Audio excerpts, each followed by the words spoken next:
beliau. Semoga Allah memudahkan kita menjadi hikmah, dapatkan ibrah dari apa yang kita. Demikian Bapak Ibu, jazakumullah.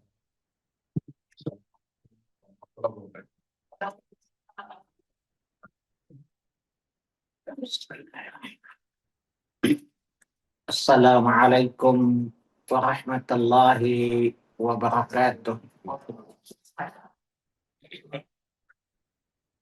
Innal hamdalillah nahmaduhu wa nasta'inuhu wa nastaghfiruh wa na'udzu billahi min syururi anfusina wa min sayyiati a'malina.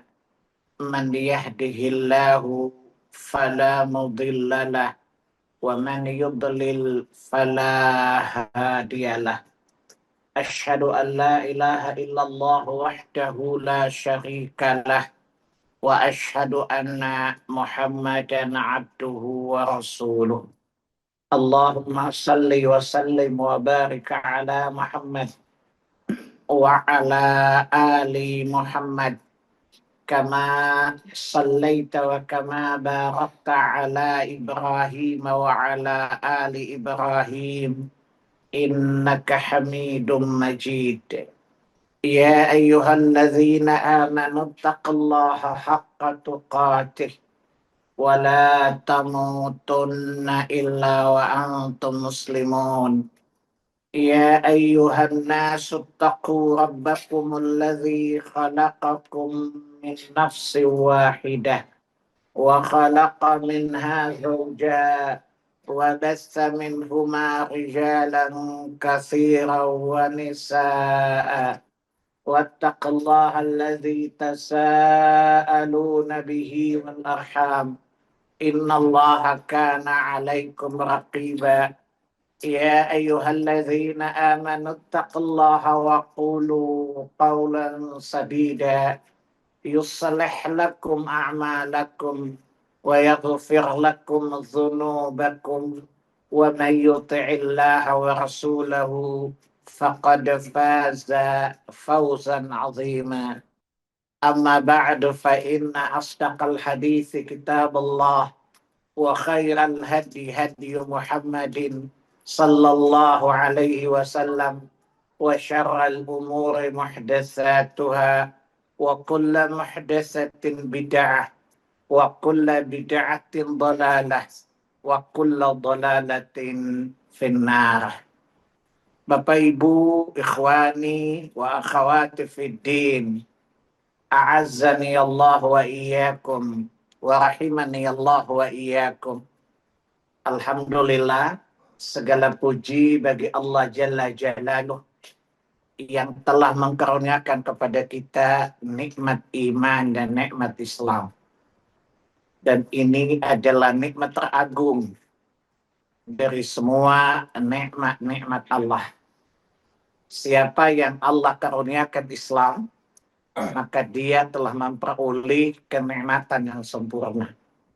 Sebagaimana Allah katakan, al-yawma akmaltu lakum dinakum wa atmamtu alaikum ni'mati. Surat 5 ayat yang ketiga. Ya, pada hari ini telah aku sempurnakan agama kalian dan aku sempurnakan nikmatku untuk kalian. Nikmat itu ada dua. Ada nikmat kauniyah, ada nikmat diniyah. Nafas, air, matahari itu nikmat kauniyah yang tidak hanya orang mukmin, tidak hanya manusia, monyet pun merasakan nikmat itu. Tapi sempurnanya nikmat dengan ditakdirkannya kita menjadi muslim. Wa atmamtu alaikum ni'mati. Maka sesempurna nikmat adalah jika kita diberi dua nikmat tadi. Nikmat kauniyah dan nikmat diniyah. Maka jagalah dia. Wala tamutunna illa wa antum muslimun. Salawat dan salam atas qudwah hasanah kita Rasulullah sallallahu alaihi wasallam. Baik, agak anomali ya. Biasanya kan kita 24 Sabtu. Tapi hari ini Ahad ketiga ya. Karena Pak Dio sama Bu Nita baru kembali dari safar, sehingga jadwal yang mestinya Sabtu kemarin ditunda hari ini. Nggak masalah kan? Ya, baik. Kita lanjutkan kembali kajian kita, Nidaatul Rahman li Ahlil Iman. Seruan-seruan Allah Ar-Rahman kepada orang-orang yang beriman. Allah adalah Ar-Rahman, salah satu nama dari nama-nama Allah Subhanahu wa taala. Ya, Allah katakan di Quran di banyak ayat. Salah satu di antaranya surat 17 ayat 110. Qul Allah awid'ur rahman ayyamma tad'u falahul asmaul husna. Katakanlah, serulah Allah, serulah Ar-Rahman. Ar-Rahman adalah salah satu nama dari nama-nama Allah Subhanahu wa taala. Dia memiliki makna pengasih. Ya, maka kita katakan Nidaatul Rahman. Karena Quran adalah kalam Allah. Quran adalah kata-kata Allah Jalla Jalaluhu Ar-Rahman. Di dalam Quran ada ayat-ayat yang dikhususkan kepada hamba-hamba pilihan, yaitu orang-orang beriman. Dan insya Allah kita termasuk orang-orang yang beriman. Kita diseru secara spesifik. Allah Ar-Rahman, zat yang mulia. Dan dia menyuruh kita dengan sebutan kemuliaan. Alladzina amanu. Orang-orang yang beriman. Karena tidaklah seorang menyandang keimanan kecuali dia menyandang kemuliaan. Adapun kekafiran adalah kehinaan. Apa kata Allah di Quran surah 98 Al-Bainah ayat 6 dan 7. Innal ladzina kafaru min al-kitabi wal musyrikina fi nari jahannam khalidina fiha. Ulaika hum syarrul bariyah. Mereka seburuk-buruk makhluk Allah Jalla Jalaluhu. Ya, adapun kita kata Allah di ayat yang ke-7, innal ladzina amanu wa 'amilus salihati ulaika hum khairul bariyah. Atau di surat yang ketiga 139 Allah menghibur orang-orang beriman. Apa kata Allah? Wala tahinu wala tahzanu antumul a'launa in kuntum mu'minin. Jangan merasa inferior. Jangan merasa rendah. Jangan merasa sedih. Kata Allah, antumul a'launa. Kalian lebih tinggi daripada orang kafir. In kuntum mu'minin.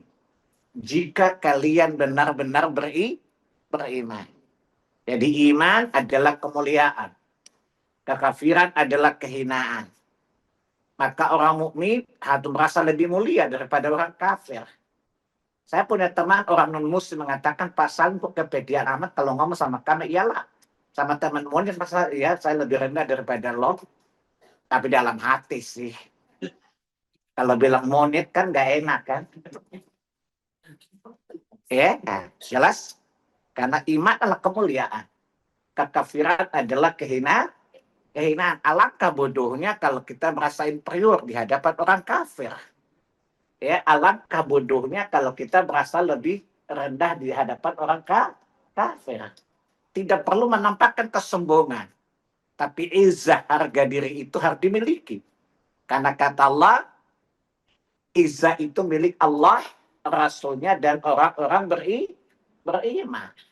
Ya, izzah itu adalah kemuliaan itu milik Allah, Rasul, dan orang-orang beriman. Surat 63. Ya, ayat yang ke-13. Maaf, ayat yang keberapa? Nggak sampai 13, lu ngarang deh. Ya, cari aja di surat 63 deh. Ya.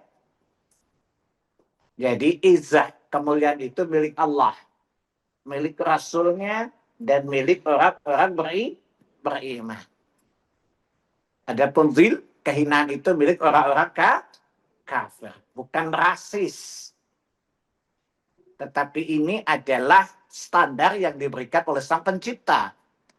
Yang bilang orang kafir hina siapa? Allah. Yang tahu standar makhluknya siapa? Yang mencipta lah. Paham? Ibu-ibu juga tahu kualitas anak-anak ibu kan? Sama nggak derajat anak-anak ibu di rumah? Kualitasnya sama nggak, Bu? Nggak kan? Begitu juga Allah lebih tahu mana yang layak dihormati dan mana yang layak dihinakan. Paham? Allah menciptakan hamba-hambanya dan Allah punya standar. Mana yang the best dan mana yang rendah. Paham? Dan Allah memberi standar orang beriman, orang mulia. Orang kafir adalah orang yang hina. Saya punya teman bilang, Pak Salim jangan hina orang. Bodoh. Yang bilang itu Allah, bukan saya. Yang menghinakan dia itu Allah. Paham? Bukan saya. Saya hanya mengcopy paste ucapan Allah. Emang salah. Tapi nggak enak. Sabodo. Itu kan urusan lo. Tugas gue kan nyampaikan firman Tuhan gue. Kalau lo tersinggung masalah lo, bukan masalah gue. Ini kan keyakinan gue. Setuju nggak, Bu? Kalau nggak setuju, saya pulang loh. Jelas? Jadi Allah punya standar.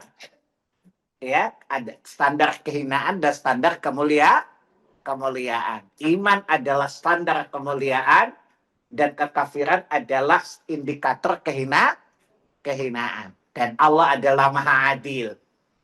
Allah adalah Maha Benar, Allah Maha Mengetahui. Paham? Kalau mengatakan orang kafir tidak hina, ya Anda yang kafir lah, karena mendustakan Allah. Artinya Allah bohong kan? Jelas? Paham nggak Pak? Orang yang mendustakan Allah itu murtad. Kafir. Lihat surat 29 ayat 68.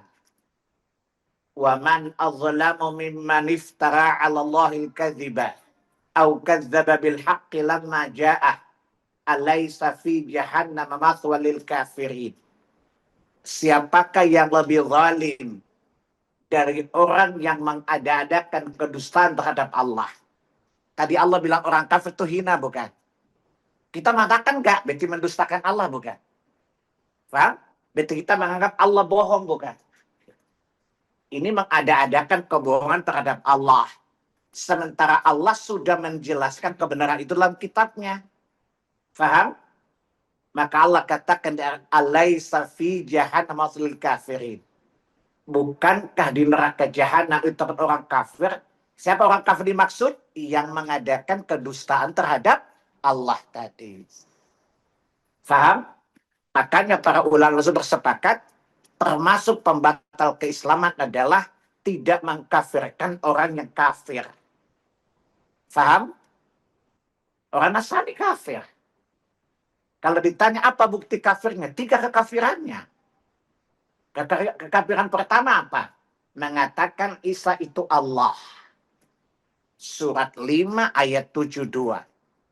Laqad kafara alladzina qalu innallaha huwal masih ibnu Maryam. Sungguh telah kafir orang mengatakan Isa itu Allah. Ini kekafiran yang pertama. Kekafiran yang kedua, mengatakan Allah itu salah satu dari 3 Tuhan, Trinitas. Ayat 73-nya, surat yang sama. Laqad kafara alladzina qalu innallaha thalithu thalathah. Sungguh telah kafir orang mengatakan Allah itu salah satu dari 3. Ini kekafiran kedua dari Nasrani. Yang ketiga apa? Mengatakan Isa itu anak Allah. Bingung nggak? Tadi Isa Tuhan. Kedua Isa lalu dari Tuhan. Isa anak Tuhan. Ini ambigu nggak?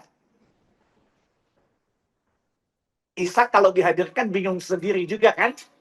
Lu perjelas status gue dong. Gue sudah satunya apa sih? Tuhan? Anak Tuhan atau apa sih? Andaikan Isa bisa bertanya. Ya, di surat 9 ayat 31.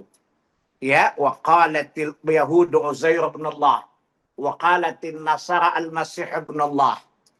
Orang Yahudi berkata Allah punya putra laki-laki bernama Uzair. Dan orang Nasrani berkata Allah punya anak laki-laki bernama Isa ibnu Maryam. ini adalah kekafiran. Maka wajib kita katakan orang Nasrani kafir. Jangan bilang tidak kafir. Antum yang kafir. Dan ini adalah bentuk kehinaan dan penghinaan yang Allah berikan kepada mereka. Paham anak-anak? Nah, oleh karenanya orang yang mulia, salah satu sifat orang yang mulia, ketika disuruh oleh yang maha mulia, maka responnya adalah akhlak dengan yang mulia. Maka tanda kemuliaan adalah responsibility. Ketika kita mendengar setiap ayat, ya ayyuhalladzina amanu. Kenapa? Yang memanggil maha mulia, emang lu siapa sih? Ya, kalau dipanggil Mulyono, oke lah, lu selepas sama Mulyono lah. Allah gitu loh. Paham? Allah yang maha mulia. Menyerumu dengan kemuliaan. Maka sifat orang mulia adalah merespon dengan penuh pemuliaan. Sami'na wa ata'na. Kami dengar, kami taat. Itulah sifat pemuliaan dari orang yang mulia ketika disuruh oleh zat yang maha mulia.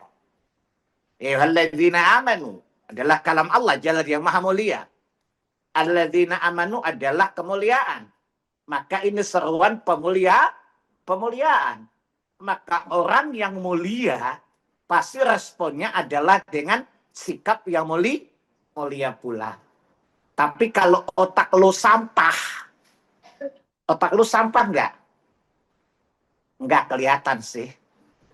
Baik-baik insya Allah. Pasti. Ya, responnya sampah juga kan? Jelas? Jadi kalau ada teman saya, kalau dikasih tahu Quran, dia ada cuek gitu atau tidak sopan, Ustadz gimana? Nggak salah, dia di otak sampah. Ngapain orang sampah nggak bisa masuk barang bersih? Orang otaknya sampah. Paham nggak? Mungkin nggak tong sampah menerima yang bersih, Pak. Secara sunatullah mungkin nggak. Paham? Jadi orang yang otaknya sampah pasti responnya sampah juga dong. Paham? Jadi kalau ada orang Islam mendengarkan aturan alladzina amanu tapi sikapnya tidak sopan, cap dia otak sampah. Sadis ya. Sadis ya. Emang logisnya gitu kan? Mana ada sampah menerima yang bersih? Nggak mungkin kan? Jelas? Paham? Maka kita tidak boleh jadi otak sampah. Ya. Tapi otak yang bersih dari sampah. Maka respon kita adalah sami'na wa ata'na. Kami dengar, kami taat. Sebagaimana kata Allah di Quran. Surat 24. Surat An-Nur ayat 51. Innama kana qaulal mu'minina idza du'u ila Allah wa rasulihi liyahkuma bainahum ayyaqulu sami'na wa ata'na. Itu orang yang mulia. Ya, merespon seruan yang maha mulia dengan akhlak yang mulia. Maka kita pasti akan dimuliakan di dunia dan di akhirat insya Allah. Baik, itu catatan pertama yang terlewat. Saya yakin antum nyata tapi lupa. Antum itu kan catatannya rapi tapi ingatannya rapuh. Antum itu teorinya rapuh. Ya, bagus catatannya tapi buruk ingatannya. Ya, sadis ya gurunya ya, Bu. Ini bukan survei, Bu, ini pengalaman. Saya ngajar di sini udah berapa tahun, Bu. Ya. Jadi saya tidak ada dusta di antara kita loh. Dan saya gak suka basa-basi ya. Karena basa bisa dikeringkan, basi keracunan mampus loh. Ya, baik. Dan saya katakan bahwa ayat ya ayyuhalladzina amanu terulang sebanyak 88 kali ya. Terulang sebanyak 88 kali. Itu yang jadi fokus bahasan kita. Di setiap pertemuan 2 mingguan insya Allah. Ya. Dan Yang pertama adalah surat 2 Al-Baqarah ayat 104, sudah kita bahas. Dan seruan terakhir adalah surat 66 ayat yang ke-8. Makanya antum lihat dalam Quran, sesudah surat 66 At-Tarim ayat 8, tidak ada lagi ayat yang berbunyi ayyuhalladzina amanu. Karena itu adalah ayat yang terakhir. Ya ayyuhalladzina amanu tubu ilallahi taubatan nasuha. Asa rabbukum ayyukaffir ankum sayyiatikum. Pernah ngecek nggak, Bu? Pernah hitung nggak ayat-ayat itu?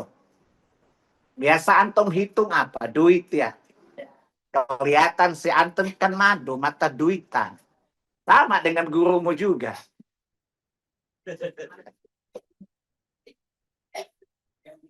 Ya. Jadi kalau duit cepat hitung ya. Jangan sampai kurang. Tapi kalau ayat nggak pernah hitung kan? Yakin gua. Ya. Baik. Mestinya hari ini kita masuk seruan kelima tapi lewat aja. Seruan kelima itu tentang puasa ya. Saya langsung ke seruan yang keenam. Ya, seruan yang keenam adalah perintah masuk Islam dan larangan mengikuti sifat syaitan. Seruan yang keenam adalah surat 2 Al-Baqarah ayat 208. Surat 2 Al-Baqarah ayat 208. A'udzu billahi minasyaitonir rajim. Ya ayyuhalladzina amanu dukhulu fis-silmi kaffah wa la tattabi'u khutuwatis syaitan. Innahu lakum aduwwum mubin. Ya ayyuhalladzina amanu, wahai orang-orang beriman, udkhulu fi silmi kafah. Masuklah kalian ke dalam secara totalis, secara menyeluruh.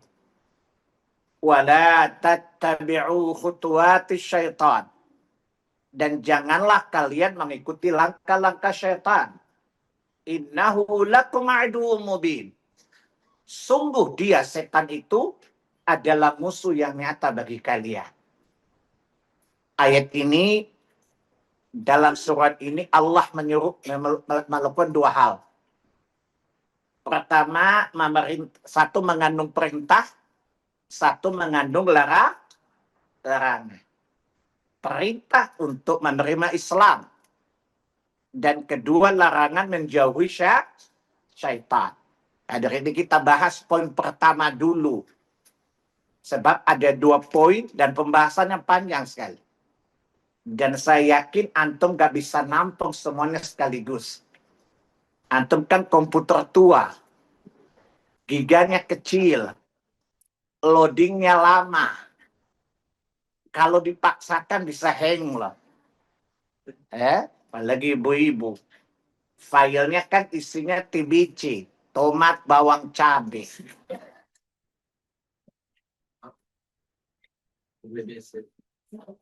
Ya, isinya adalah skincare. Baik, Bu. Sekarang kita bahas ayat ini secara global. Allah menyuruh hamba-hamba beriman untuk konsisten, serius, sungguh-sungguh menerima Islam sebagai the way of life-nya. Lahir batin. Baik perintah itu berupa perintah atau larangan tanpa boleh ada pilihan. Ketika Anda mengatakan asyhadu an la ilaha illallah wa asyhadu anna Muhammadar Rasulullah, Anda telah membuat MOU dengan Allah Jalla Jalaluhu. Dalam perjanjian, Allah yang mengatur dan kita diatur. Di mana hamba tidak punya pilihan. Kalau Anda melanggar perjanjian prestasi, neraka buat Allah. Faham? Faham anak-anak?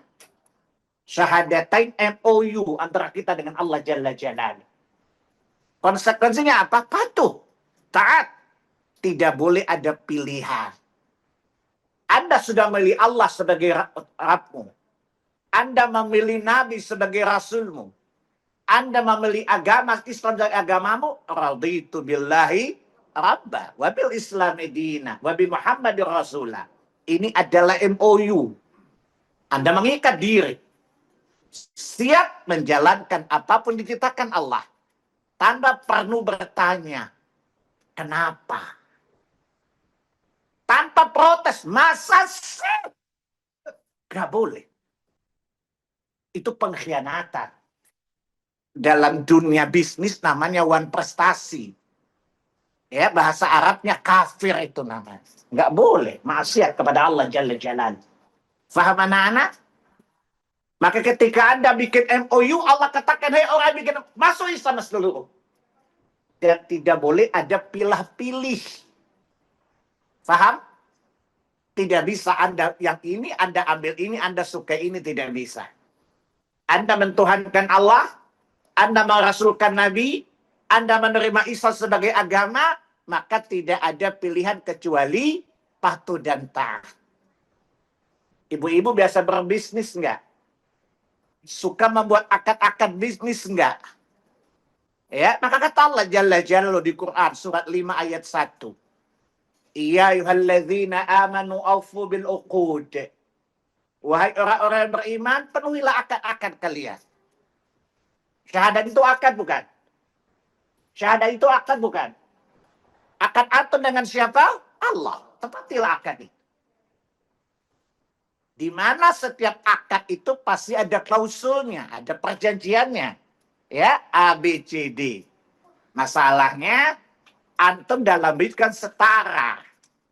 Selevel bahang. Tapi di hadapan Allah, antum sudah setara dengan Allah. Antum sudah setara dengan Nabi. Maka Anda tidak punya hak menawar, numpang kok ngotot. Butuh kok belagu. Kira-kira gitu bahasanya ya. Paham? Kalau dalam bisnis muamalat kita selevel, kita sederhana, kita saling membutuhkan. Tapi Allah tidak butuh sama muka Allah. Setuju nggak? Paham? Kita nggak selevel, kita nggak sederajat. Paham? Maka kita tidak punya hak nawar. Paham? Kita punya hak, kita hanya punya kewajiban tunduk. Dan Allah punya hak untuk memaksa kita. Namanya numpang. Saya kasih analogi. Antum kalau dikasih tumpangan rumah, yang ngatur yang kasih tumpangan apa yang numpang? Coba jawab. Misalnya anak-anak nanya, Mak, kenapa Islam ngatur kita ketat amat sih? Kasihkan dia. Kalau you kasih tumpangan rumah, yang bikin aturan numpang, lo yang numpang apa yang punya rumah? Nah, begitulah Allah yang kasih tumpangan, kan? Kata anak Medan, sudah menumpang, melotot, kentut pula kau. Kurang ajar, bukan? Jelas? Itulah hakikat masuk Islam tadi. Faham? Kita sedang berbisnis dengan Allah, tapi kita tidak setara posisinya. Faham? Berbeda dengan muamalah sesama makhluk. Kita setara. Kita saling membutuhkan.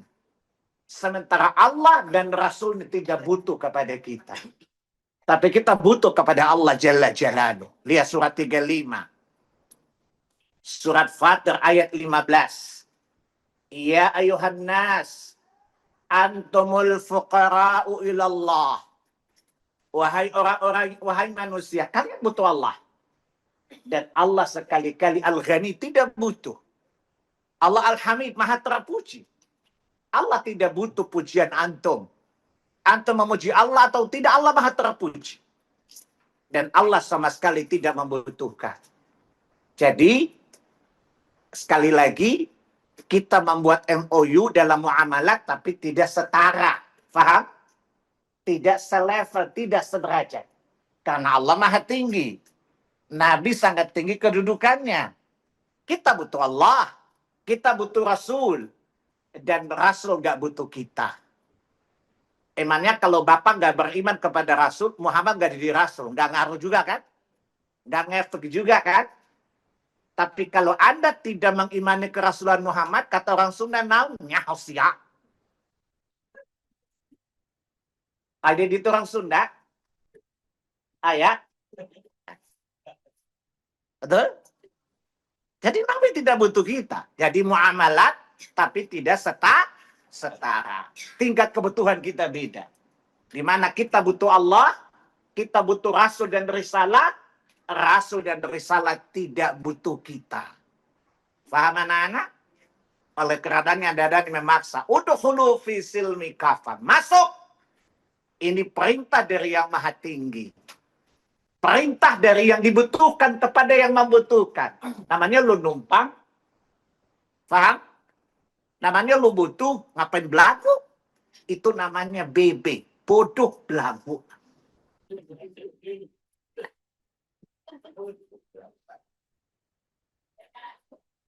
Atau nggak sakit hati ya kalau ngadi sama saya ya. Yakin. Saya bahasanya akademi lekit ya. Itu namanya rukyah tingkat tinggi. Jelas ya Bu ya? Makanya nadanya memaksa karena nggak ada pilihan Bu. Paham? Yang kedua apa? Semua aturan agama itu untuk kepentingan kita. Coba Allah mengharapkan sesuatu. Kita langgar, yang menjadi korban siapa? Kita kan? Jadi Allah sama sekali tidak diuntukkan dengan perintah dan larangan. Semuanya demi kemaslahatan kita. Maka di sini tidak dibutuhkan adanya nanya.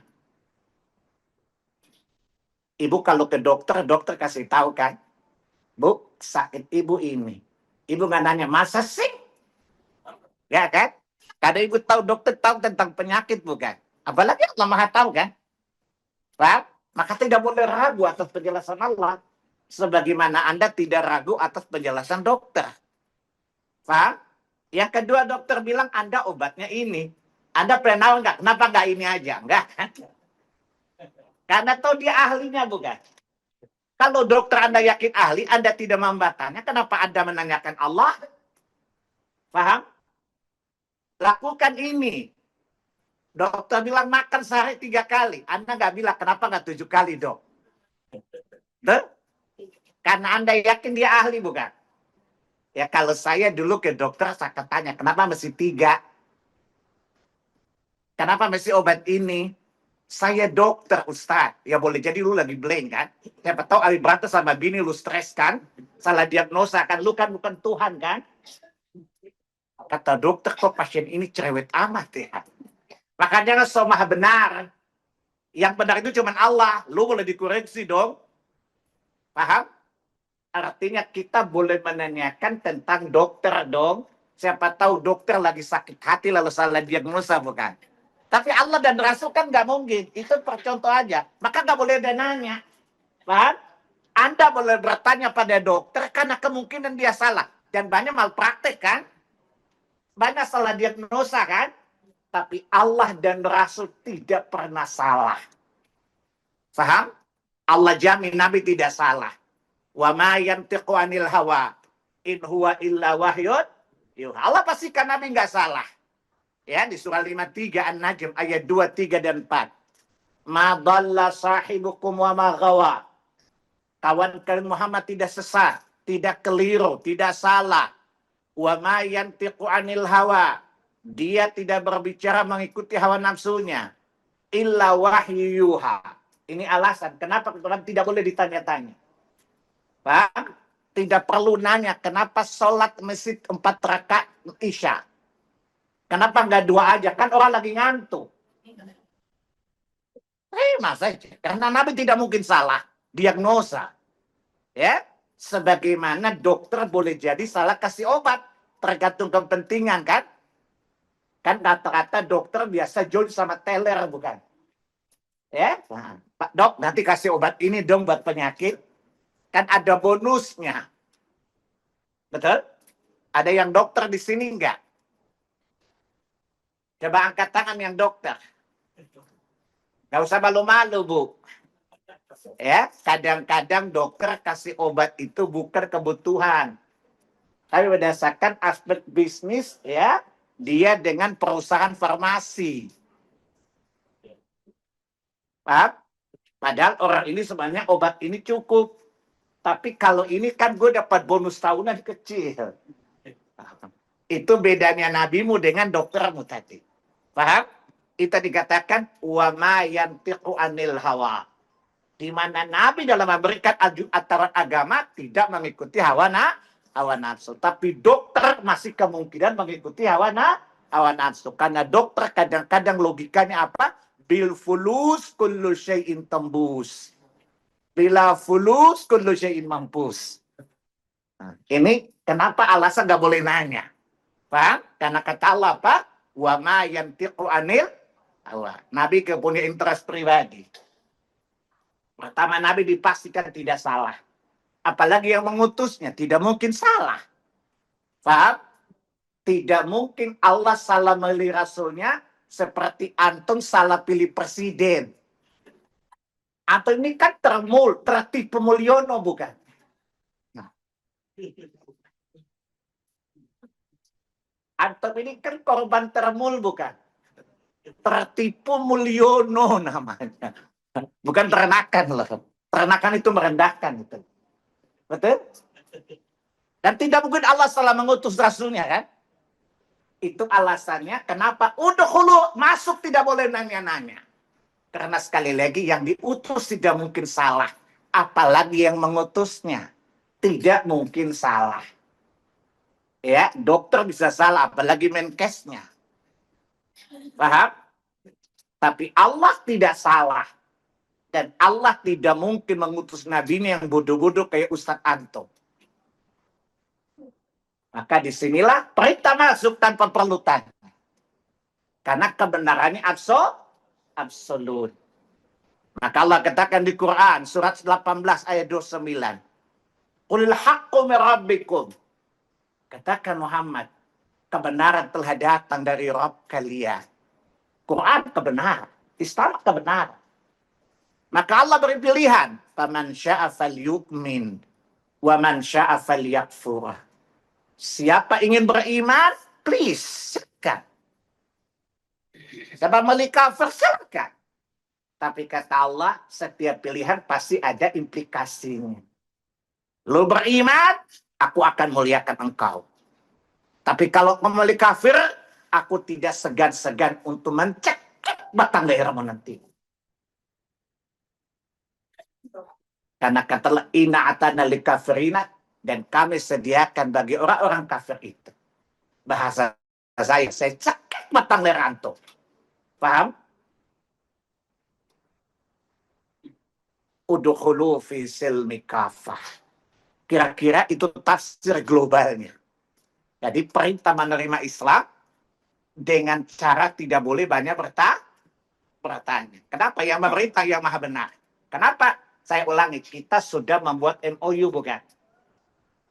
Syahadatain itu MOU, bukan? Berarti kita bersedia bermuamalah dengan Allah, bukan? Dan Allah mengganjar dengan balasan yang tidak terbayarkan, bukan? Allah bayar dengan pahala, bukan? Allah bayar dengan rahmat, bukan? Allah bayar dengan jannah, bukan? Sesuatu yang tidak mungkin kita dapat dari mitra kita di dunia ini. Makanya sekali lagi, kita dipaksa tidak punya pilihan dalam perintah tadi. Ikuti saja. Karena sekali lagi, kita tidak dibutuhkan Allah. Tapi kita membutuhkan Allah. Nabi tidak butuh kita. Kita membutuhkan Nabi. Contoh, ibu-ibu kalau pergi satu negara yang baru didatangin, butuh guide nggak? Butuh guide nggak? Menuju Allah butuh guide nggak? Dan guide legal sama ilegal kan? Yang legal Nabi bukan. Antum butuh guide yang legal atau ilegal? Yang legal kan? Nabi ada sertifikat, bukan ijazah palsu. Sehingga antum nggak butuh Roy Suryo dan Sianipar untuk membuktikan keaslian ijazahnya Rasulullah SAW. Jelas? Jelas? Paham? Beliau guide yang legal. Yang punya ijazah asli. Paham? Tidak perlu gelar perkara untuk membuktikan keasliannya. Sehingga tidak boleh Anda ragu. Sami'na, kami dengar, kami taat. Paham anak-anak? Jangan nanya. Kenapa mesti begini? Nggak usah. Ya saya kasih contoh dokter tadi. Dokter masih ada unsur hawa nafsu nggak? Tidak ada dokter kasih resep murni ada unsur bisnis. Saya tahu persis itu. Ya, karena saya pernah nguping pembicaraan antara Taylor Farmasi dengan dokter. Dok, kasih rekomendasi obat ini ya. Terus saya bilang, jangan lu kasih gue obat yang itu ya. Kok Ustaz tahu lah, kan lu ngomong sama dia kan. Gila lu nih guru gua. Ya. Tapi Nabi kita tidak mungkin tadi kata Allah. Itu alasan kenapa tidak boleh nanya. Tadi sekali ilustrasi. Kalau kita diberi pinjaman, biasa yang ngatur itu yang kasih pinjaman atau yang meminjam? Yang kasih fasilitas atau yang dikasih fasilitas? Jelas? Kalau antum dikasih nawar, itu namanya nggak tahu diri namanya. Jelas? Itu namanya tidak tahu diri. Dikasih kalau ngatur yang kasih fasilitas, ya, dikasih tumpangan kok ngatur yang kasih tumpangan, itu namanya sangat tidak tahu diri sekali. Makanya sami'na wa ata. Baik, pelajaran kita ambil sederhana, itu global. Pelajaran pertama, udkhulu fi silm. Makna silm di sini Islam itu ada dua ya. Ada Islam yang amah, Islam yang umum, dan Islam yang khasah. Islam itu ada berapa? Dua. Ada Islam yang khusus, ada Islam yang umum. Islam umum apa? Adalah Islam yang dianut oleh semua para nabi dan rasul. Karena tidak seorang nabi pun kecuali di atas Islam. Faham? Faham anak-anak? Semua para nabi di atas satu agama. Lihat. Islam yang umum tadi. Lihat surat 23. Ayat 51-52. Ayat 51. Ya Rasul kulu min taibati wa'amalu salihat. Wahai para Rasul, makanlah yang baik-baik. Dan berbuat baiklah kalian. Kemudian Allah katakan ayat 52. Wa inna hadhihi ummatukum ummatan wahidah. Wa ana rabbukum fattaqun.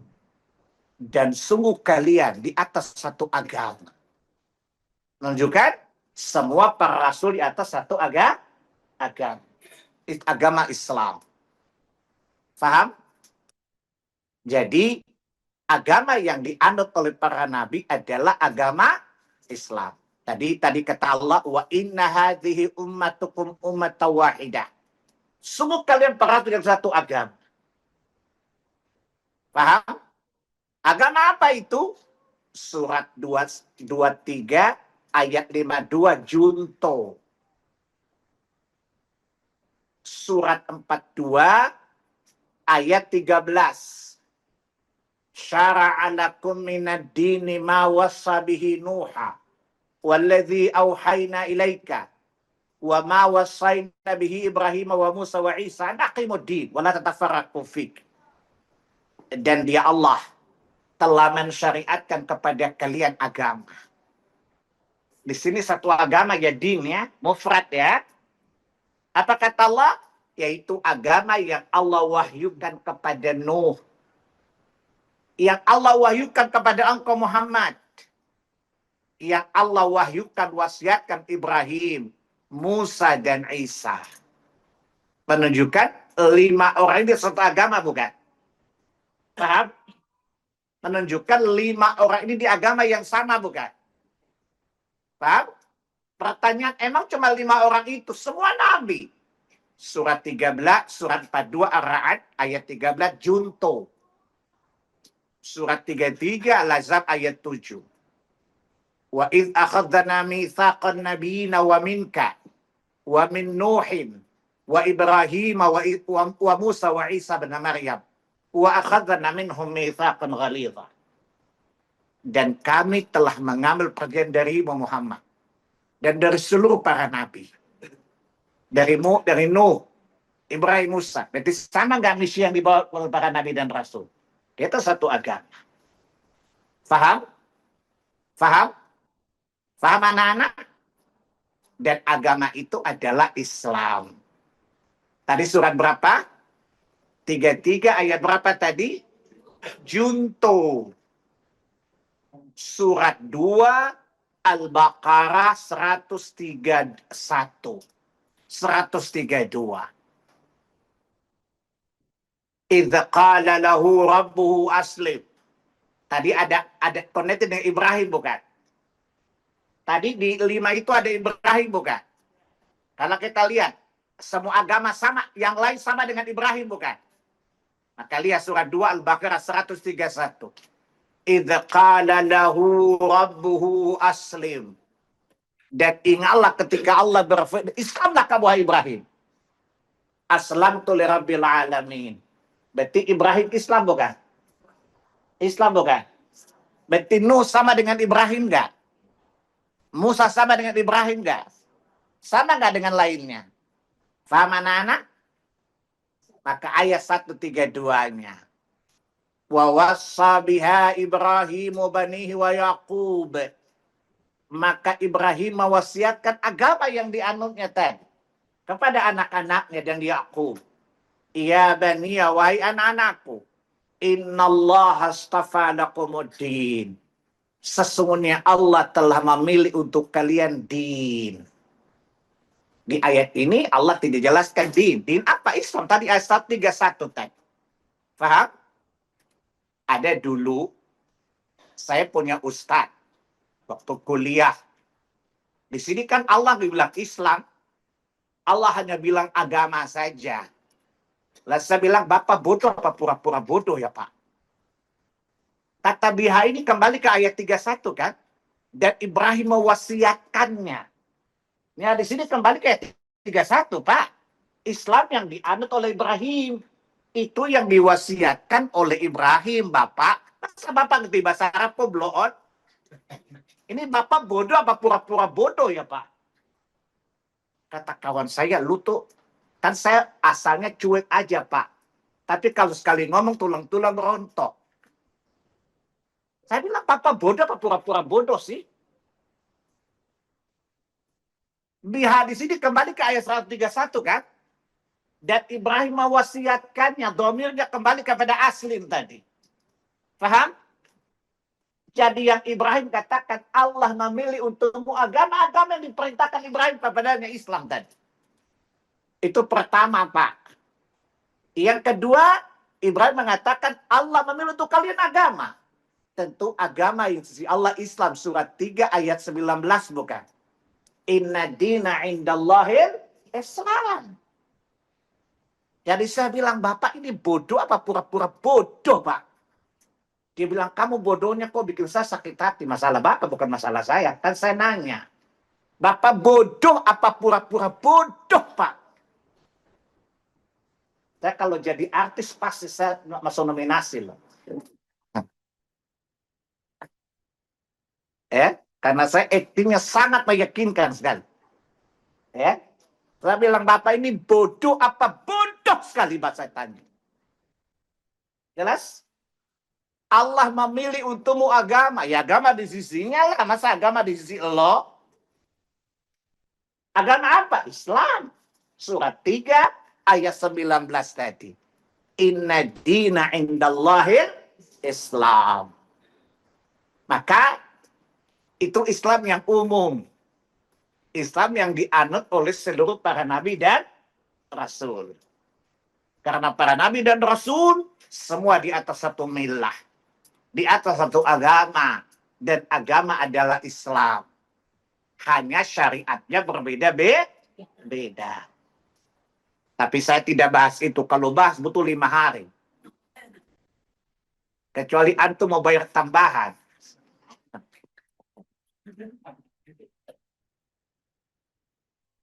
Jelas ya? Maka kata Allah, udkhulu fi silmi kafah. Asil di sini agama yang khusus, yaitu Islam yang diwahyukan kepada Nabi Sallallahu Alaihi Wasallam. Kenapa? Dengan datangnya risalah Muhammad, syariat Nabi terdahulu dinyatakan tidak berlaku lagi. Paham anak-anak? Kesimpulan ini benar sababun nuzul ayat ini. Sebagian para sahabat mantan Yahudi datang berkata kepada Nabi Sallallahu Alaihi Wasallam, ya Rasulullah, izinkan kami membaca Taurat di solat malam kami. Izinkan kami untuk tetap puasa hari Sabat. Artinya izinkan kami menjaga syariat Musa alaihissalatu wassalam. Allah turunkan ayat ini, nggak bisa. Faham? Datangnya Muhammad, yang berlaku adalah syariat Muhammad. Syariat Musa, syariat Isa telah diamandemen dan nyatakan tidak berlaku lagi. Faham? Berdasarkan hadits Muslim, kitab iman, bab wajibnya mengikuti syariat Muhammad sallallahu alaihi wasallam. Kata Nabi, walladzi nafsu Muhammadin biyadi. Demi Allah zat yang Muhammad di tangan. Saya pasti dari umat ini, Yahudi atau Nasrani, mendengar aku diutus, lalu dia tidak beriman kepada aku. Nabi bersumpah kedua kalinya, dia kekal di dalam neraka. Faham? Maka masuk ke Islam di sini, ada Islam yang khusus, yang disyariatkan kepada Muhammad sallallahu alaihi wasallam, dan tidak boleh menengok syariat nabi-nabi terdahulu lagi. Karena sudah dibatalkan. Namanya mansuh. Dibatalkan. Islam Muhammad nasih yang membatalkan. Paham anak-anak? Jadi Nabi datang membawa syariat yang mengamandemen. Amandemen namanya nasih. Di amandemen namanya mansuh. Dihapus. Paham anak-anak? Makanya andaikan. Orang suka bertanya pada saya, Pak Salim, mungkin gak ada orang mukmin ahlul kitab yang ahlul kitab ada berapa? Woi, ahlul kitab ada berapa? Masya Allah, ini saya yang bodoh apa antum yang bodoh? Udah berulang merangi lupa, Masya Allah. Saya itu nggak lupa wajah antum. Mas antum lupa ilmu saya, ya kan saya? Ahlul kitab ada dua. Ada yang kafir, ada yang beriman. Lihat, surat 3, ayat 110. Walau amana, saya baca di kalimat yang kedua ya. Walau amana ahlul kitabi lakana khairan lahum. Minhumul mu'minuna wa aktsaruhumul fasiqun. Andaikan ahlul kitab itu beriman, sebagaimana kalian beriman, tentu baik untuk mereka. Akan tetapi di antara mereka ada beriman dan ada yang fasik atau kafir, lawan dari iman. Faham? Contoh-contoh tipikal yang beriman. Surat 3, 113, 114. Laisu sawa minal kitabi. Tidak semua sama umat itu brengsek dan kafir. Ada di dalam beriman kepada hari akhir dan berbuat kebaikan. Masih membaca kitab. Mereka masih sholat. Dan mereka orang-orang yang saleh. Atau surat 3, 191. Ada yang beriman. Paham? Pertanyaannya adalah, mungkin nggak ada ahlul kitab yang beriman? Tidak mungkin. Paham? Kalau ditanya gini, mungkin nggak ada ahlul kitab beriman sampai hari ini? Jawabannya, ya nggak mungkin lah. Kenapa?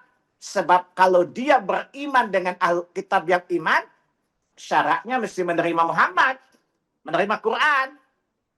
Paham? Lihat surat 28 ayat 52. Maka kalau ditanya, mungkin nggak ada ahlul kitab yang beriman? Yang nggak mungkin. Paham? Sebab kalau dia beriman kepada Taurat dan Injil, maka syaratnya dia beriman kepada Muhammad. Karena itu amanat Taurat dan Injil. Surat 7 ayat 157. Al-A'raf. Faham anak-anak? Maka nggak ada lagi ahlu kitab yang beriman. Yang ada kafir semuanya. Faham? Faham anak-anak?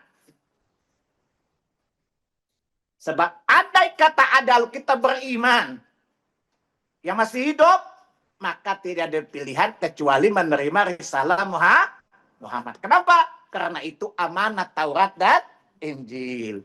Itu amanah Musa dan Isa. Paham anak-anak?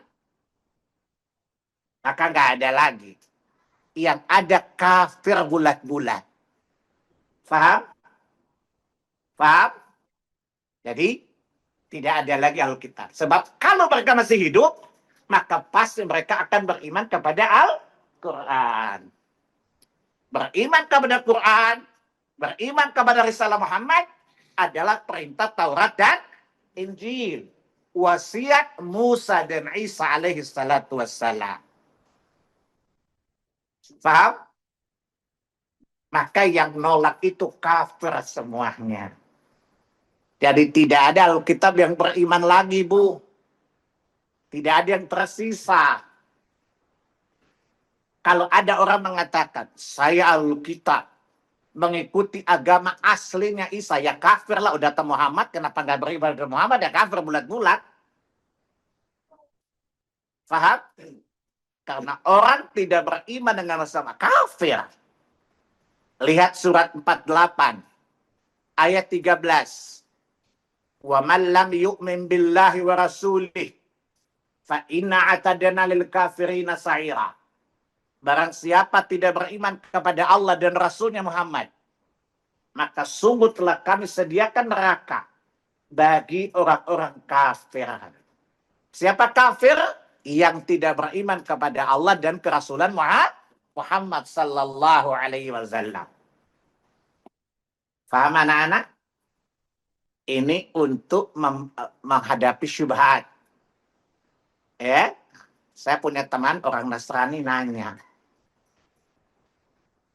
Mr. Lim, kenapa kita kan berteman baik, tapi tidak pernah ucapkan selamat Natal kepada saya? Saya tanya, emang Natal itu cerita apa? Saya itu namanya, ya sasak, santun-santun sakit kalau nanya. Emang Natal itu tentang apa sih ceritanya? Hari kelahiran Yesus, Pak Salim. Yesus itu makhluk apa, saya? Dia tanya, emang di Quran gak ada Yesus? Saya bukan enggak. Masa sih? Yang punya kitab saya, kenapa you yang ngotot?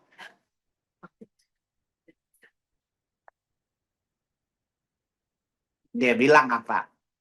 Yesus itu Nabi Isa. Oh, di sini nggak ada Isa, ada Yesus. Di sini Isa disebutkan dua. Al-Masih ibnu Maryam atau Isa ibnu Maryam.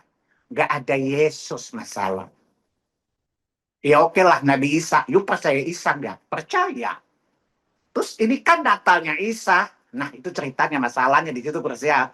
Di kitab saya Isa itu lahir musim dingin, musim panas. Kenapa itu musim salju? Di surat 19 ayat 20 sampai 26, Isa itu lahir ketika apa? Rutab. Jadi kalau goyang kurma itu kurmanya jatuh. Berarti kurmanya sudah matang. Dan kurma tidak mungkin matang kecuali panasnya sangat menyengat. Lah kenapa di situ musim salju? Kontradiksi. Kalau saya bilang selamat Natal, saya salahkan Tuhan saya, kafir dong saya. Waktu saya bilang musim panas, kenapa itu musim dingin? Ngangak teman saya tadi. Kan dia suruh saya rujuk ke Quran kan? Lah Quran saya musim panas. Di situ musim dingin. Kalau saya mengatakan Isanya lahir tanggal seperti Persiu, saya mendustakan Quran saya dong. Ya kafir lah saya. Kata temannya, lu cari masalah sama dia loh. Kan jawabannya nggak enak kan? Hanya dua kemungkinan, Tuhan bohong atau you yang bohong. Sadis amat Ustaz jawabnya.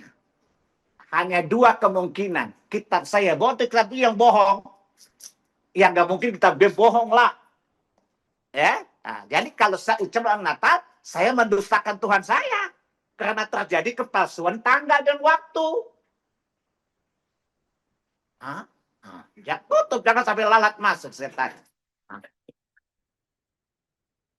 Ya. Nah. Yang kedua, di sini dia sebagai hamba. Kenapa itu posisinya anak dan Tuhan? Kan kontradiksi. Dan kalau saya mengucapkan selamat, itu tahniat, pembenaran. Saya membenarkan Isa dalam 3 kemungkinan. Tuhan, anak Tuhan adalah dari Tuhan. Ya syirik dong saya. Jadi you nggak toleran. You paksa nggak toleran juga kan susah murtad. Kata Menteri Agama, kita merayakan kebersamaan. Kan Allah nggak suruh gue ikut Menteri Agama. Gue ikut beragama, bukan Menteri Agama, bodoh.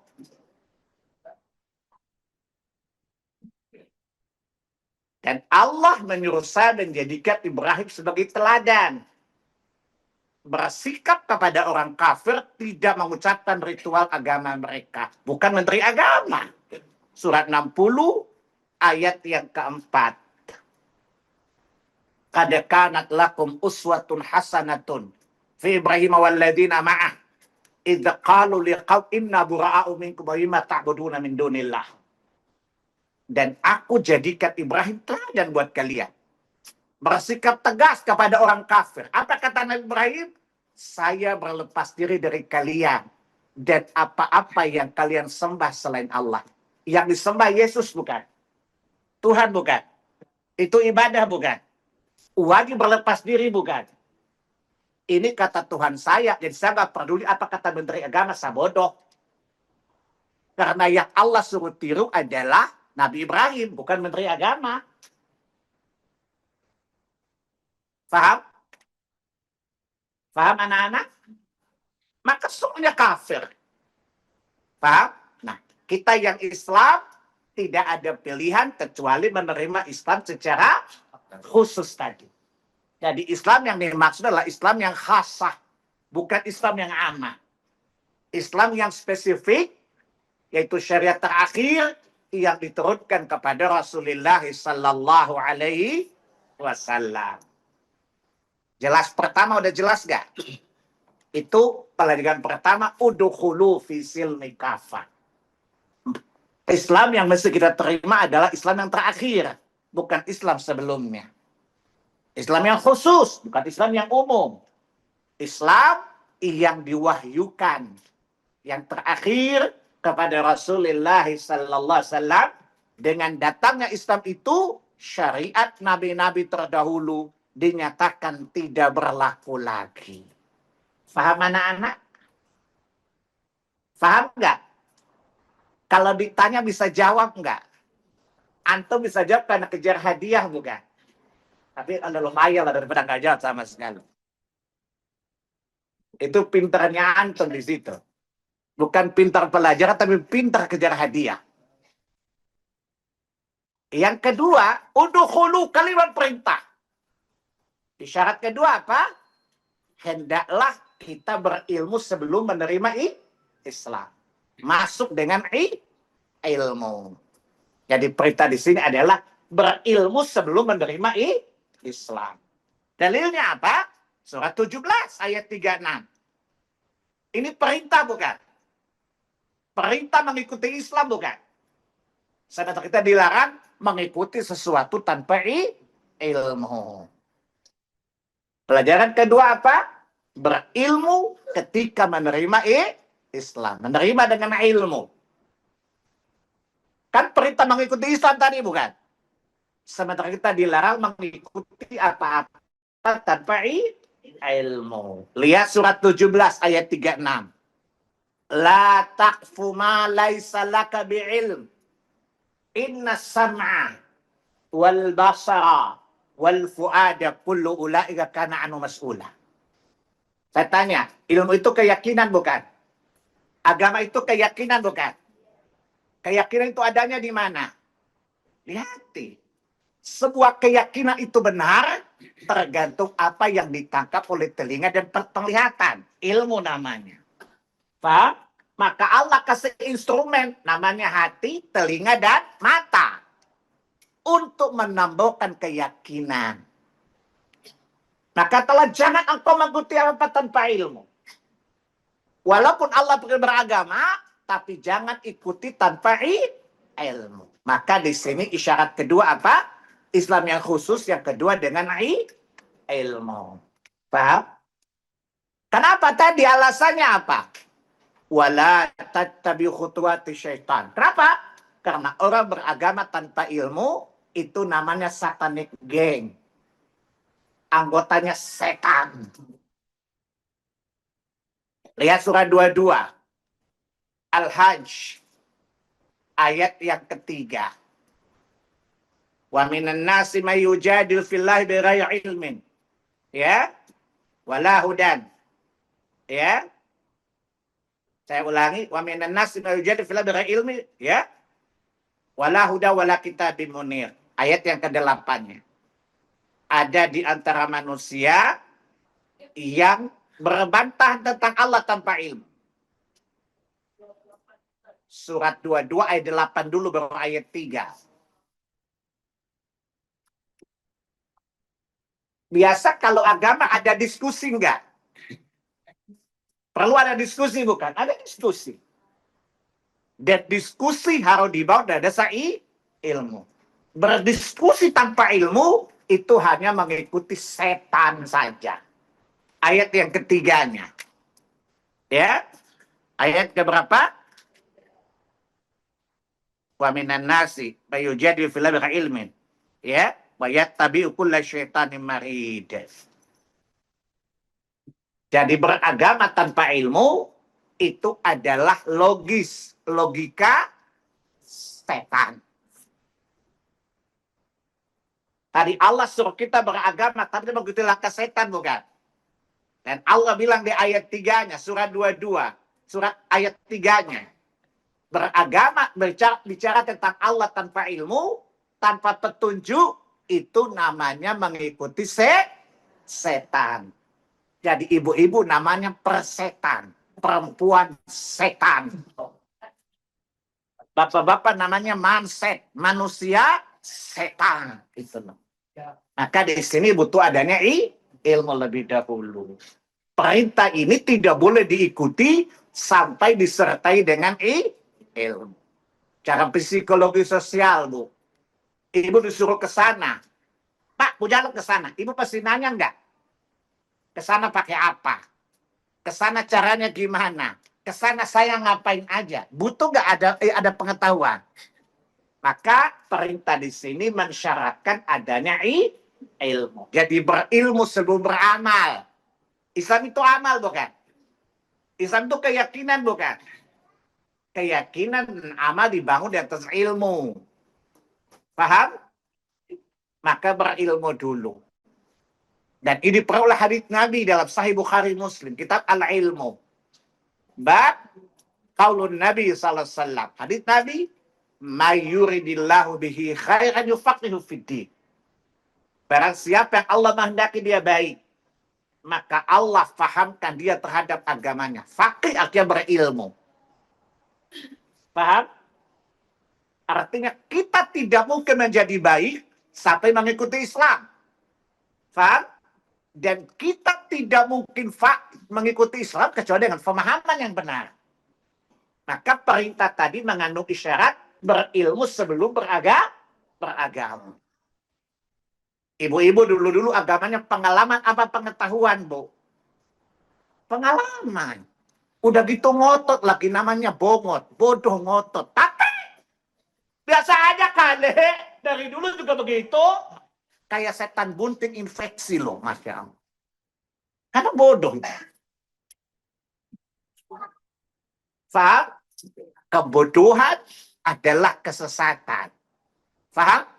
Saya tanya, Bu, dulu ibu-ibu sebelum ngaji, Biasa kan orang bohongin juga contoh Bu, saking bodohnya percaya loh. Ya, sama cerita Habib. Man rabbuka al-haddad. Kafirnya orang, bodohnya. Apa kata iblis? Lanjutkan bersama kita clubbing to hell gitu loh. Ya, bahkan sekarang Habib jadi agent setan loh. Karena ceramahnya macam menyesatkan. Karena bodoh, dipercaya lagi. Bodoh kok dipelihara gitu loh. Lah kalau Habib masuk neraka masih mendingan udah bayar honornya. Ente bayar honor masuk neraka lagi. Itu namanya sudah jatuh tertimpa eskalator bukan? Loon banget itu. Masya Allah.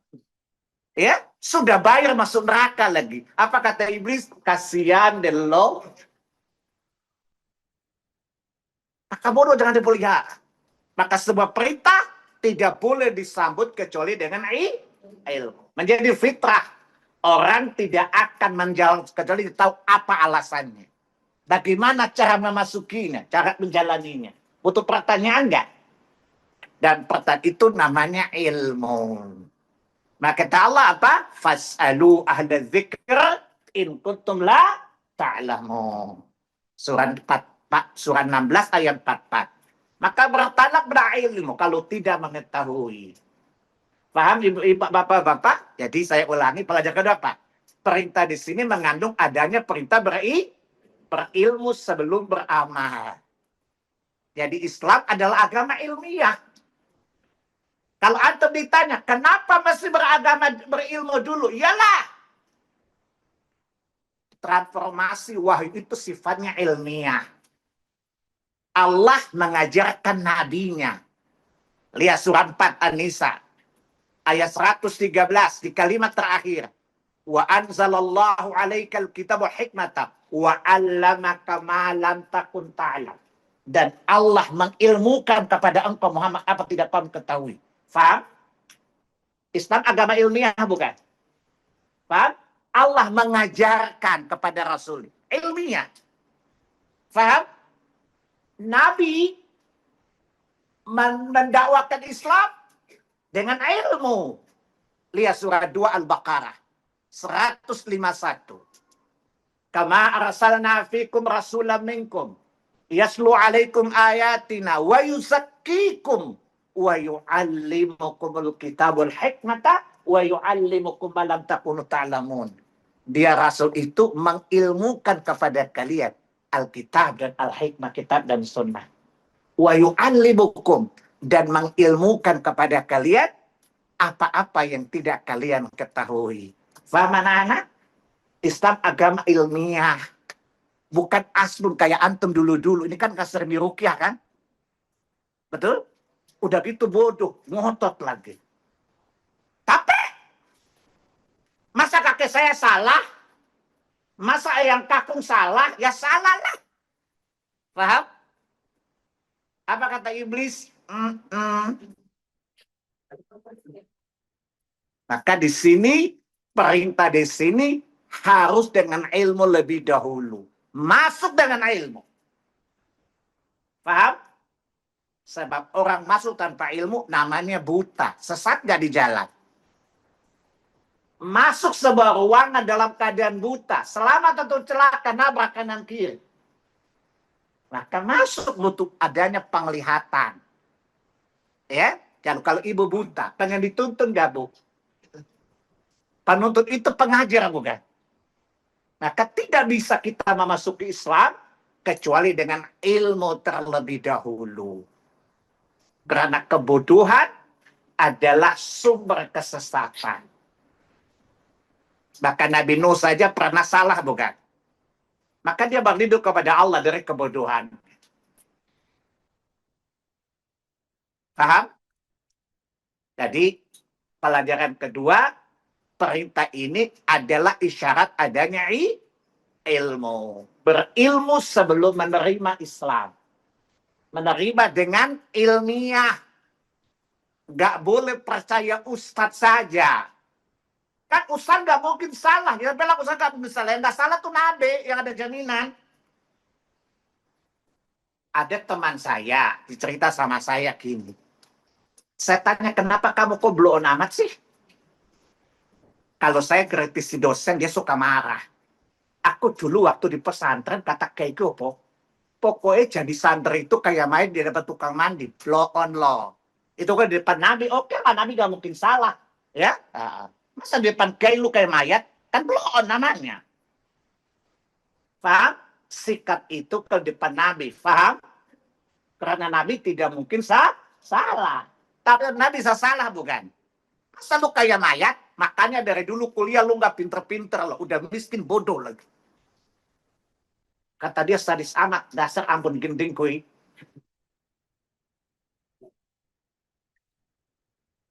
Faham? Jadi beragama, berilmu sebelum beragama.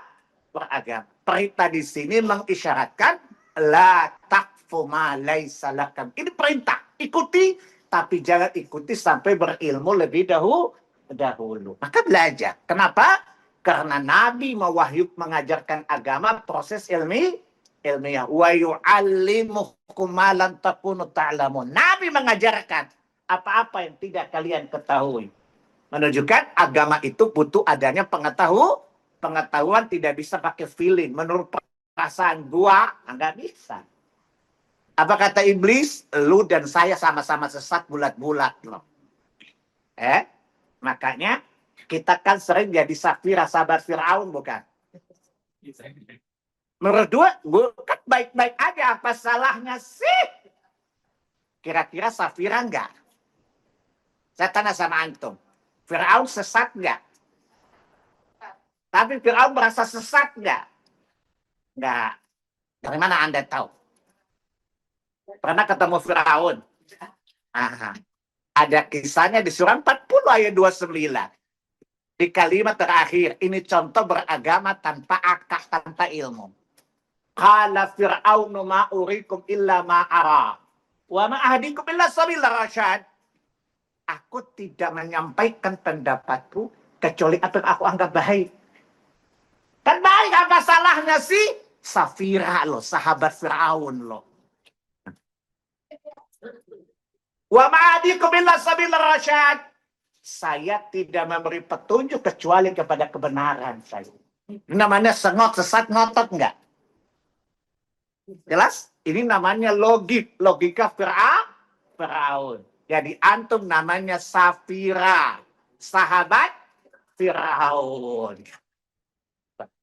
Kalau beragama tanpa ilmu. Beragama pakai feeling, kayak Fir'aun tadi. Pakai feeling enggak? Pakai feeling enggak? Mau berangkat, mau main golf sama Fir'aun, Bu. Mau main golf sama Fir'aun. Mau jadi anggota member Fir'aun dan di neraka, Bu. Nah, tadi beragama pakai feeling tadi. Ya, coba lihat berapa? Saya tidak berpendapat kecuali apa saya anggap baik. Masya Allah. Ada nggak di zaman hari ini? Banyak. Member Fir'aun banyak sekali loh. Ya, jadi anggota member Fir'aun banyak sekali di Indonesia. Namanya Safira Club. Sahabat Fir'aun Club. Mau daftar nggak, Bu? Main golf di neraka sama Fir'aun. Ya udah, maka berilmu dulu. Paham anak-anak? Wajib berilmu. Fir'aun sesat karena menggunakan logikanya. Iblis menantang Allah pakai logika. Jadi orang bicara, nggak usah ilmu, pakai logika aja. Dulu guru saya kalau neraka nanya sama saya, logis nggak? Logis Pak, logika setan. Apa kata guru saya? Muka kamu kok nggak enak dilihat? Bapak mata ngerabut, saya biasa aja kali Pak. Ya, logika setan Pak. Emang nggak bisa setan? Emang biasa udah gitu Pak. Setan saya bilang.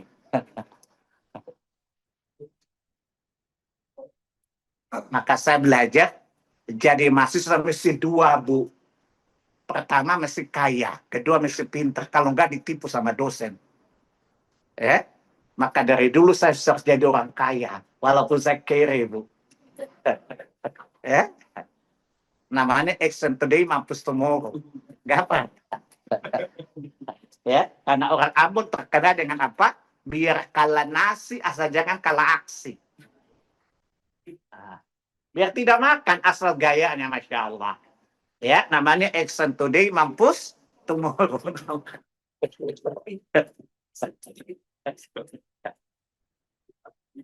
Itu pelajaran yang kedua. Boleh dilanjutin nggak? Pelajaran yang ketiga. Hafah. Artinya zahiran wabatinan. Menerima Islam itu secara lahir dan batin. Dari akidahnya, amaliyahnya, pikirannya semua. Sebagaimana kata Allah di surat 30 ayat 30. Fa'aqim wajhaka lidini hanifa. Hadapkan wajahmu kepada agama yang lurus. Makna wajah di sini sebagian, tapi menunjukkan seluruhnya. Ini wajah wajah lilladzi. Saya menghadapkan wajah kepada wajah Allah. Emang wajah Allah cuma wajahnya doang atau zatnya secara keseluruhan? Karena antum menghadap Allah dengan wajah antum, lahir dan batin antum ketika menghadap Allah. Jadi dia dimaksudkan dengan di sini adalah zahiran wabatin. Bahkan firman Allah, ya, fa'aqib wajhaka lidini hanifa. Maka hadapkan wajahmu kepada agama yang lurus. Wajah di sini zahiran wabatinan. Paham anak-anak? Jadi pikirannya, keyakinannya, dan amalnya semuanya berdasarkan konteks Quran tadi. Berdasarkan ilmu yang telah kita pelajari tadi. Paham anak-anak? Tidak bisa sukoi, suka-suka oi. Paham anak-anak? Jadi makna ketiga apa? Secara totali lahir dan batin. Seluruhnya. Yang memasukinya, orang subjeknya itu adalah lahir dan batin. Kenapa, Bu? Karena Allah menafikan keimanan dari orang munafik apa? Yaquluna laisa fi qulubihim. Mereka mengucapkan iman dengan lisannya tapi tidak dengan hatinya. Baik itu tidak zahir dan batinan, bukan? Surat 3 ayat 93 kan? Yaquluna laisa fi qulubihim. Mereka mengatakan dengan lisannya tapi tidak dengan hatinya. Menunjukkan apa? Mereka menerima Islam tidak zahir dan batin. Atau lihat surat 24 ayat 47 sampai 50. Ayat ini katakan orang munafik ucap dengan lisan tapi tidak taat dengan anggota tubuhnya. Kata Allah di ayat wa ma ulaika bil mereka tidak beriman. Kenapa? Mereka hanya dengan lisannya tapi tidak disertai dengan hati dan anggota badan. Faham anak-anak? Allah menafikan keimanan dari orang-orang munafik karena menerima Islam tidak zahiran wa batinan. Surah 24 An-Nur ayat 47 sampai ayat 50. Adapun orang mukmin ayat 51 tadi. Sami'na fata'na zahiran wa batin. Paham anak-anak? Paham? Jadi nggak boleh ibu. Contoh gini. Ibu Islam. Tapi kenapa bajunya sekuil dah? Sekitar wilayah dada kelihatan. Kenapa bajunya bupati buka paha tinggi-tinggi? Ini namanya tidak zahir batin. Paham? Tapi saya Islam loh. Lah, kira-kira bedanya para munafik apa tadi? Ya, mereka tidak taat. Mereka mengambil syariat kalau menguntungkan mereka secara keduniaan. Tidak zahiran wa batinan. Paham? Maka Allah katakan wa ma ulaika bil mu'minin. Mereka tidak beriman. Kenapa? Karena tidak menerima Islam secara zahir dan batin. Jelas anak-anak? Mana yang ketiga? Yang keempat. Objek yang dimasuki adalah seluruhnya. Tidak boleh kita beriman kepada sebagian, kita kafir kepada sebagian. Gak boleh. Itu model imannya Yahudi. Lihat surah 2 ayat 95. Kalimat afatu'minuna bil kitab wa takfuruna bi ba'd. Bagaimana kalian beriman kepada sebagian kitab, kalian kafir kepada sebagian? Gak boleh. Faham? Saya tanya, ibu beriman kepada Quran nggak? Semuanya diterima, Bu. Puasanya, hajinya, jilbabnya, semuanya diterima. Ada ibu-ibu cerita, Pak Salim, alhamdulillah, saya sholat malam rajin, tapi ibu gak jilbaban. Yang penting hati jilbab, Ustaz. Saya bilang, ibu itu mamon, mama-mama oon, saya bilang. Nah, saya kan, kalau rukyah kan rukyah tingkat tinggi. Bu, jilbab itu nggak ada urusan sama hati. Hati ibu udah ketutup lemak, ketutup daging, kulit, apa ditutupi? Hati bukan aurat, bodoh. Jilbab itu terkait dengan aurat. Aurat itu ini, Bu. Sholat malam sunnah, aurat wajib. Lah ibu gimana sih? Menghadap Allah cuma 1 jam, buka aurat 24 jam. Apa kata iblis? Nggak ngefek.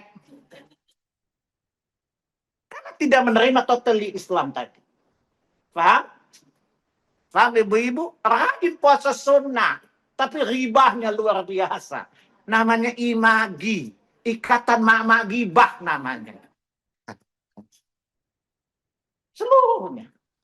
Ya, kita puasa dan juga kita menjauhi yang diharapkan Allah Jalla Jalla. Itu kafat totally. Jangan kayak tadi kata Allah, beriman kepada sebagian kitab, tapi kafir kepada sebagian tidak boleh. Faham? Seluruhnya, zahiran wa batinan, dan seluruh perintah larangan diikuti. Saya pernah cerita di sini kan, saya punya teman kerja di bank konvensional, dulu namanya Bank Eksim. Ya, sekarang jadi Mandiri. Saya bilang dia Arab Ambon, kan ini teman baik. Mak, nanti siang saya mau traktir. Dia bilang, Ustaz, belum pernah traktir saya makan loh. Insya Allah besok Anda traktir antum makan. Di restoran Anu. Iya. Kemudian saya minta bikin bakmi babi. Ya, nah, dia makan.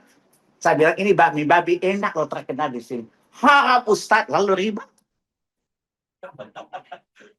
Saya tanya, ayat babi haram mana? Surah 2, 173 Ustaz. Hurimat alaikumul maitatu waddam walamul khinzir. Haram. Terus riba, surah 2 ayat 275. Terus kalau babi makan, riba boleh. Blow on law. Bahkan saya kasih riba. Kasih makan babi. Kalau you makan babi, dosanya ringan. Cuma you tanggung. Tapi riba lu banyak bikin orang korban lo. Dia pulang manja-manja di kantor. Saya mau resign. Kenapa? Gara-gara Ustaz. Saya jadi... Dia hampir nabrak orang waktu pulang ke kantor. Ya, betul juga ya. Ditodokkan babi haram, riba sikat. Apa kata iblis? Itu namanya hapan ketiga, halal haram hantam loh. Gak boleh. Yang halal semuanya haram. Jangan ini haram, ini yang gak halal. Paham? Nah, sejak itu kawan saya tinggalkan bang ribawinya. Dia bilang cara lu ekstrim tapi oke juga sih. Saya bilang makan babi mau nggak? Haram Ustaz, riba juga haram. Wa ahallallahu harama riba. Sama-sama haram. Ya, terus kenapa Anda tolak babi? Ribanya antum ini. Dosa babi masih kecil, dosa riba besar. Kenapa Anda makan babi nggak menzalimi siapa-siapa? Tapi riba bikin miskin orang, bodoh. Bodoh kamu ini. Dia bilang, Ustaz, ini mau traktir, maka mau ceramah. Dua-duanya. Emang saya mau ruki Allah. Bu, tapi antum jangan pakai gaya saya. Antum nggak punya hujah masalah. Jangan sampai antum beka digapar orang. Kawan saya pulang hampir nabrak. Dia bilang, Ustaz, jadi kalau saya pulang disuruh peluk saya. Alhamdulillah, ini gurunya ekstrim memang. Ya, kayak saya kena datang penyakit diamputasi waktu itu. Ya, jadi ini contoh. Ini haram itu nggak haram, yang benar aja dong. Ya, babi haram, riba halal. Babi haram, korupsi halal, gila nggak? Saya pernah bilang ke anggota DPR, kalau gue kasih lu babi mau nggak? Ya haram lah Ustaz, lu korup. Apa kata iblis? Hello, gak tahu diri loh. Tapi apa kata iblis? Raupopo, lanjutkan bersama kita clubbing to hell. Apa kata kawan saya? Ustaz cocok di DPR loh, biar dakwah. Mendingan dakwah kalau terdakwah. Kan repot Ustaz. Orang DPR mata duitan gitu. Bisa dakwah atau terdakwah saya? Saya bilang gila nih orang. Ya, saya masih mikir dijawab aja loh. Makanya hafal Quran, hafal hadis. Itu jawabannya cepat, saya bilang. Jelas? Jadi jangan menerima hukum sesuai suka-suka, nggak boleh, Pak. Contoh tadi. Ya, dikasih babi, haram. Kamu melecehkan saya, korupsi. Halal, asik nggak kata iblis. Paham, Bu? Semuanya haram. Semuanya haram ditinggalkan.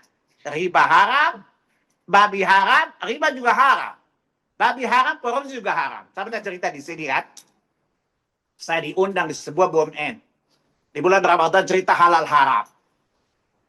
Direkturnya nanya, Pak Salim, kalau uang riba ada zakatnya enggak? Itu maling, Pak. Orang maling gak ada zakat. Gimana? Sama maling itu zakat. Masa orang habis rampok emas ditanya berapa zakat? Sama-sama maling. Satu pakai otot, satu pakai otak. Sama-sama maling, Bapak. Direktur mukanya mulai asam sama saya. Tapi saya bodoh. Karena saya punya tugas merangi. Masih nekat nanya juga. Kalau dipakai haji gimana, Ustadz? Saya tanya, kalau wudhu pakai kencing gimana? Maksudnya, harta halal seperti wudhu dalam sholat, Pak. Misalnya bersih. Jadi, kalau Bapak beri uang haram sama dengan sholat, pakai kencing wudhunya. Selesai apa kata dia? Pak Salim jawabannya ilmiah, tapi ekstrim. Saya jawab, yang saya hidangkan es krim. Cuman hati Bapak eksim. Eksim kalau disiram es krim perih nggak? Ini ekstrim. Gitu loh. Bukannya ada masa, tapi saya bodoh lah. Udah saya kan ceramah. Bukan nyenangin orang. Di mana-mana dokter menyembuhkan. Kadang-kadang menyakitkan penyembuhan itu. Jelas? Itu saya nggak diundang lagi.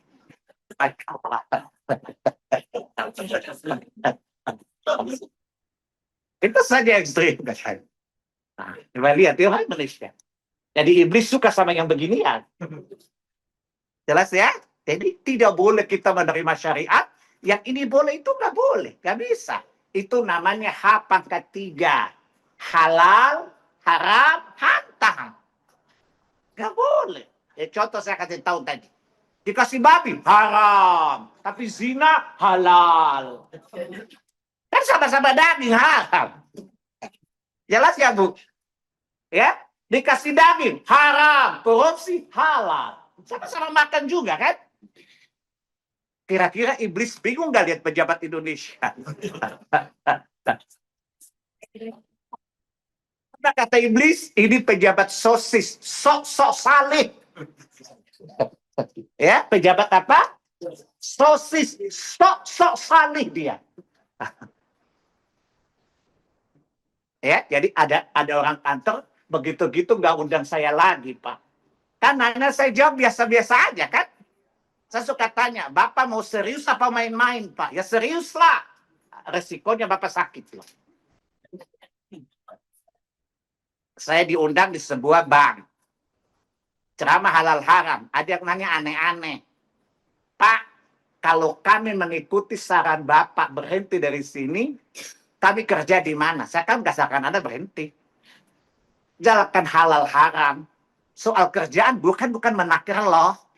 Ya mikir kerjaan lo, tugas gue nerangin halal haram, bukan kerjaan lo. Kan saya belum dipercaya SBY jadi waktu itu Presiden SBY. Jadi menakir ganti Muhaimin. Tanya Muhaimin, apa kerjaan lo? Ada yang nanya lagi, Bu. Yang tanya direktur pemasaran. Kalau kami berhenti, Anda bini kami, maka ya punya bini lo, kenapa gue pikirin? Kata direktur, Masya Allah. Yang ngundang saya istrinya Dirut. Ya pengen suaminya berhenti dari situ. Ya.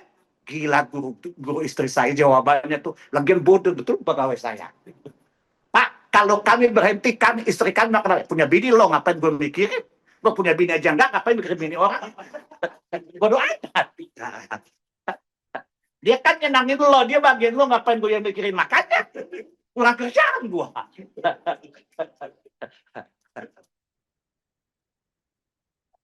Itulah saling sing, ada lawan memang.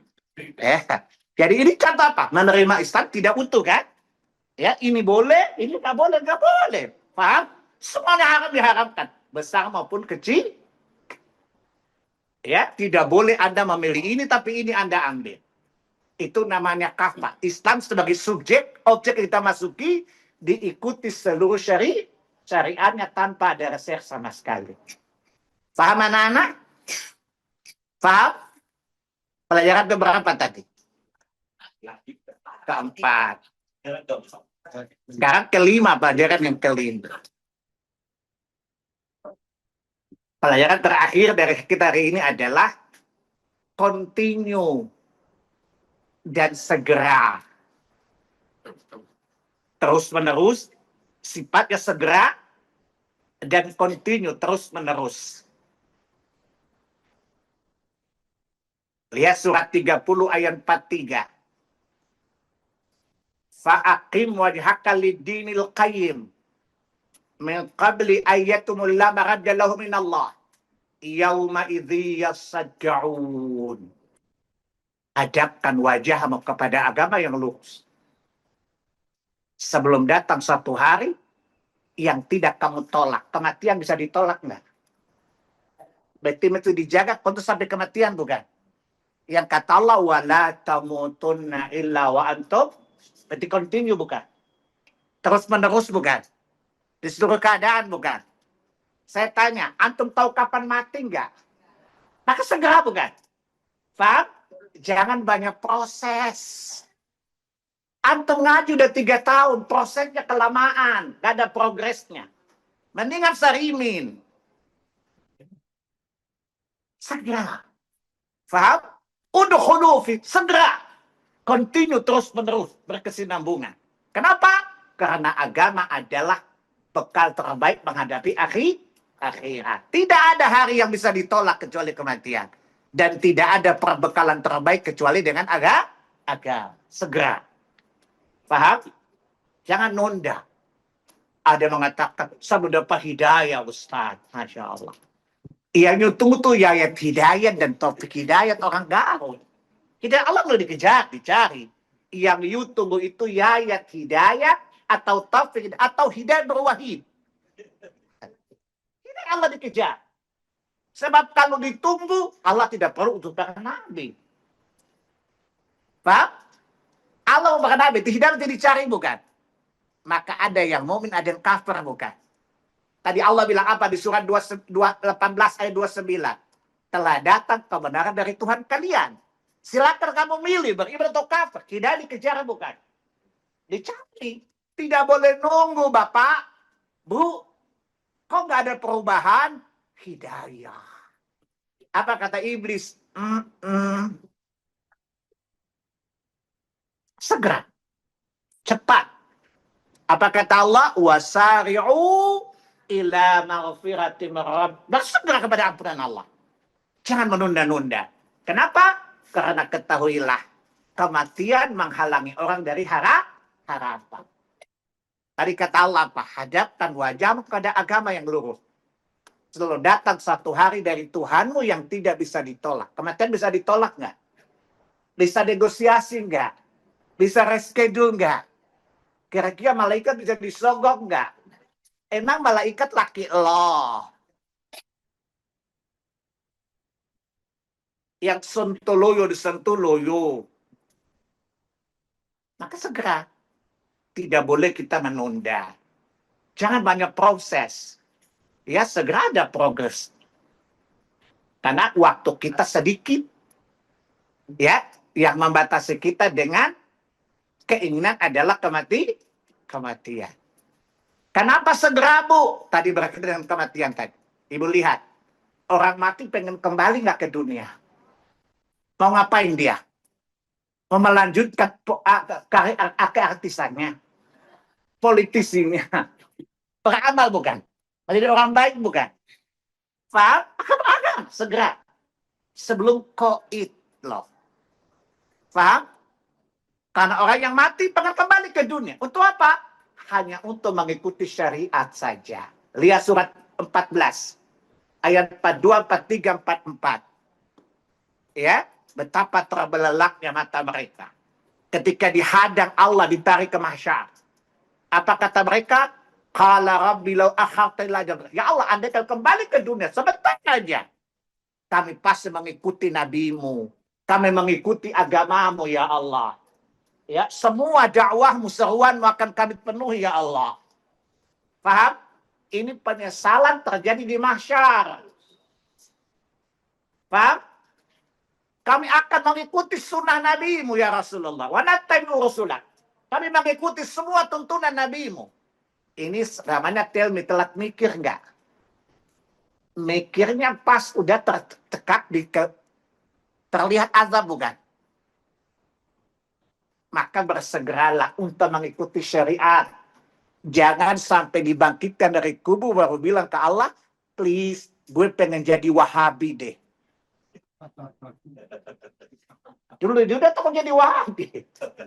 Begitu di mahsyar, aku kembali ke dunia di Wahabi, berarti ikut sunnah nabimu ya Allah. Paham? Jadi nanti dari kiamat orang anti Wahabi menyesal deh.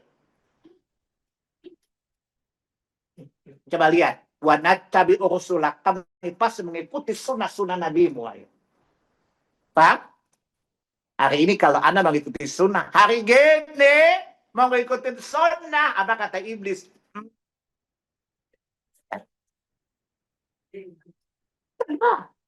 Jangan sampai nanti di mahsyar pengen kembali ke dunia hanya ingin mengikuti sunnah. Kata Allah, berarti kamu dibilang Wahabi, nggak masalah ya Allah. Tapi telat bukan? Telat. Paham anak-anak? Jadi ayat ini responnya cepat.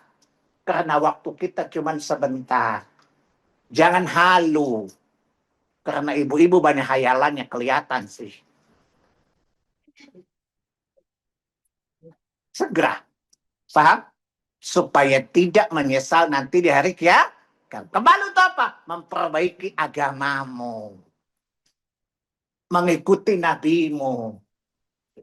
Hari ini orang mau gitu sunnah kayak Arab loh. Ya, kayak kadrun. Banyak orang kasih celaan macam-macam. Biasa aja kali. Ada teman saya, dia bilang gini, Ustaz kayak kadrun deh. Kalau kamu Bitcoin, biawak goblok Indonesia, saya bilang.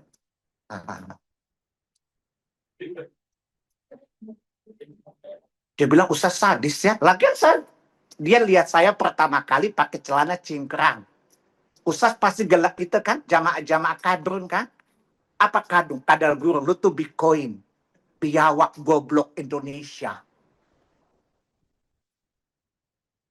Sejak saya itu nggak berani lagi. Saya kalau jawaban memang tulang-tulang rontok. Teman saya orang Nasrani, ketemu saya berjenggot. Ustaz, kenapa berjenggot? Kayak teroris loh. Yang temannya bilang cari masalah sama ini orang kan. Saya tanya, coba diulangi. Itu teroris pakai jenggot. Beneran. Emang you lihat teroris pakai jenggot? Iya betul Ustaz. Apa jawab saya? Boleh jadi teroris pakai jenggot. Tapi tidak berjenggot. Dari contoh Yesus. Jenggot nggak? Teroris juga. Tadi Allah cukur, saya cukur, kalau dicukur juga. Oke? Okay? Kata kawannya, bikin masalah nggak? Saling lu lawan. Ya? Saya bilang boleh jadi terus berjenggot. Tapi tidak sudah berjenggot. Itu contoh Yesus. Berjenggot nggak? Mana telanjang di jalan-jalan lagi. Biasa aja kali.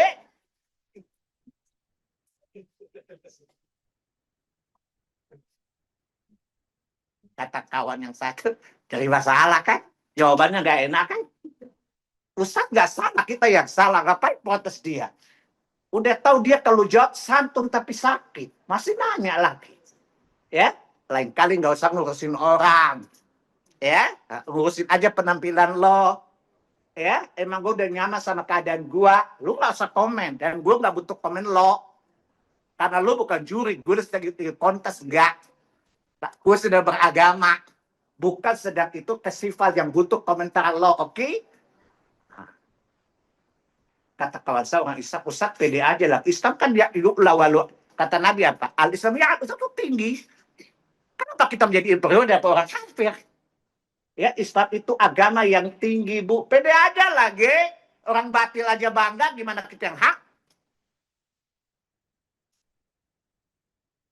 Saya pergi ke pesta orang kawin orang kafir. Ya, di baileunya orang kafir. Doa dong pendetanya. Teman saya amin, saya kasih kode. Amin, plak, bibirnya berdarah dia. Jangan kamu aminkan, kafir lo. Kan dia berdoa kepada bukan Allah. Tapi nggak usah pukul juga kali, Ustaz. Daripada lu masuk neraka, mendingan gue gebukin dulu dah. Apa kata dia? Gak usah saya jadi bakat, Ustaz. Kenapa? Bulu saya luka semuanya. Lah, saya kasih kode dengan kamu tetap aja amin-amin. Ya, ini kita muamalat, saya bilang. Tidak apa-apa kita mendatangi pesta mereka. Cuman ketika doa, kenapa kamu aminkan? Kan dia bilang, Allah Bapa kami dalam Roh Kudus. Lah, kamu amin. Saya kasih kode, jangan. Kita khusyuk lagi teman saya. Saya 1, 2, plak. Jadi perhatian dong. Si pendeta lagi baca, lihat saya. Ada apa, Pak? Lanjutkan, Pak. Saya orangnya kan kepedean, Pak. Ya, kepedean. Ya. Kawan saya bilang, Ustaz, menurut saya lu bahasa bodoh lah. Daripada lu kafir. Ya. Ada saya makan, dia nggak makan. Dia lihat. Ustaz, saya nggak jadi makan. Makan nggak enak juga. Nanti insya Allah ganti dengan surga, di makanan di surga. Ya saya bilang, daripada tadi kamu amin, saya lupa Ustaz. Saya gak enak sama mereka, masa mereka amin-amin kita diam aja lah ya. Ini kan ibadah. Beragama enak tidak enak, lakukan di nukom jadi. Lalu dua mata, dua ibadah, dua itu ibadah. Ya lupa Ustaz. Dan saking gak enaknya, kan masa kita dua cuman asing, diam aja. Mana antum di depan lagi, tegak lagi mukanya, tegak itu gak amin, gak apa. Ya, saya kan gak enak. Lah goblok kamu, masa minder sama orang kafir. Ya, makanya tidak ada pilek untuk gampar mulut lo yang kafir itu. Lo belum kafir, baru mulutnya kafir, jadi gue rukyah tadi. Kata dia ke temannya, besok kalau ke pesta orang kafir jangan sama Ustadz loh. Lo bisa bawa belum loh. Jadi mana cerita ya? Saya disalah Ustadznya. Saya udah kasih kode dengan siku saya, jangan aminin. Mungkin perasaan dia nggak enak kali ya. Amin. Khusyuk lagi. Klak. Nggak pakai 1, 2. Tadi saya mau buka sepatu. Mana sepatu saya beli baru lagi saya bilang. Ya Allah. Ya, lihat sepatu saya apa beli kan? Tadi kalau beli saya kena bibir kamu lebih jontor lagi lah. Tapi cukup tangan saya. Iya Ustaz. Tadi saya nggak enak. Masa kita di depan, mereka Tuhan Yesus. Mereka amin, kita cuma diam aja. Intinya, uang doa ibadah kok. Ya, ini contoh beragama bodoh itu jadi sesat bukan? Ya, dan mesti percaya diri, Bu. Dimanapun kita benar menjadi muslim. Faham? Mana di muslim, ada di masjid. Ya di gereja di muslim juga.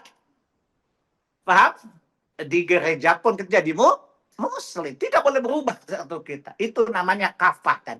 Di kapan dan dimanapun jadi muslim. Faham? Mempraktek diri dengan Islam dimanapun kita berada. Walaupun kita di gereja sekalipun. Saya punya teman undang saya ceramah orang nikah, orang kafir. Tapi di aula gereja. Saya bilang saya nggak enak sama Yesus. Kan saya bawa Quran kan nggak enak. Ya, jadi kan walaupun saya tidak bawa ayatnya, tapi kan yang saya bawa kan Quran dan hadis dong. walaupun dalam bahasa nasional. Apa kata dia? Emang Yesus tahu you lagi ceramah di sana? Saya tanya, emang nggak tahu? Ya enggak lah. Kok bisa jadi Tuhan? Pada saya cuma jebak aja. Kata dia, gila nih anak dari dulu selalu gini. Kemudian, ya, saya bilang, nggak usah undang ustadz orang Kristen aja, saya nggak enak. Kan saya nggak mungkin bawa Bible dong. Saya pasti ceramah bawa Quran dan hadits walaupun dalam bahasa Indonesia. Kan nggak enak sama Yesus, kan di rumahnya dia. Apa kata dia? Emang Yesus tahu you lagi di situ? Emang dia nggak tahu? Ya enggak. Kok bisa jadi Tuhan? Kalau dia nggak tahu. Kata teman saya gini, gila nih anak, dia jebak saya. Dan itulah orang Islam. Jadi muslim dimanapun ini tidak boleh berubah, Bu. Itu yang kafah. Tidak boleh ada perubahan identitas dan akidah dimanapun kita berada. Faham? Walaupun kita orang kafir, jangan hilang identitasnya. Warna sibarahmu tidak boleh hilang. Faham? Kenapa Anda minder? Kenapa Anda inferior? Kenapa Anda insecure dengan orang kafir? Oh, kita mau lihat kok. Paham? Itu namanya kafah tadi. Paham anak-anak? Baik. Adapun la tattabi khutuwati syaitan, insya Allah satu keempat dilanjutkan larangannya ya. Jangan mengikuti langkah syaitan. Kenapa sih? Tidak boleh ikut setan kaitannya dengan ayat ini. Jangan kemana-mana, sesudah lewat yang satu ini. Ya, kita bertemu 2 minggu yang akan datang, 2 minggu yang akan datang insya Allah. Deal or no deal? Baik, itu masalah lo kalau nggak paham. Masalah gue nerangin. Jelas ya? Jadi itulah 5 pelajaran dari udkhulu fi silmi kafah. Baik. Hari ini saya nggak ditanya dulu ya. Karena saya udah capek juga. Dari tadi ngomong aja lu, saya cocok antum ngangap aja. Yang mendengar nggak capek, Bu. Yang ngomong capek, Masya Allah. Ya, jadi saya kira hari ini kita refresh aja ingatan antum ya. Karena kelihatan udah lost nih. Catatannya entah kemana saya yakin. Ya, jadi insya Allah nanti pertanyaan supaya sempurna pemahamannya kita jelaskan la tattabi khutuwati syaitan. Apa korelasi dengan perintah tadi? Dan kenapa mesti setan sih? Dan siapa itu setan? Ya akan kita jelaskan. Ya. Dan apa saja larangan mengikuti setan. Contoh, nanti saya kerjaan ini. Contoh menguap. Gitu loh. Ya, itu namanya setan. Maka tidak boleh ikuti dia. Ya, maka kalau menguap mesti begini. Nanti saya jelaskan dalil. Itu termasuk larangan mengikuti setan. Jadi kalau menguap, tahan sekuatnya. Jangan ibu. Gitu loh. Apa kata setan? Lugu banget gitu loh, bro. Paham ya? Ini contoh-contoh la tattabi khutuwati syaitan. Jangan ikuti setan. Contohnya menguap. Ibu kalau menguap gimana, Bu? Dulu gimana dulu? Dulu ngangap kan? Itu perbuatan syaitan.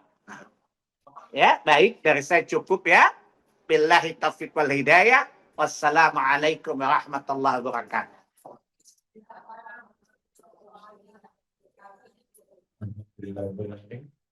Bapak Ibu, hari ini tidak ada pertanyaan ya, bagaimana biasa. Tapi kita ada kuis, mohon izin Ustadz kalau boleh ada 3. Maaf, ada 5 kuis ya. Sebelumnya saya mohon izin menutup dulu yang di ruang Zoom. Kepada sahabat-sahabat yang berada di ruang Zoom, mari kita tutup dalam doa kafaratul majelis.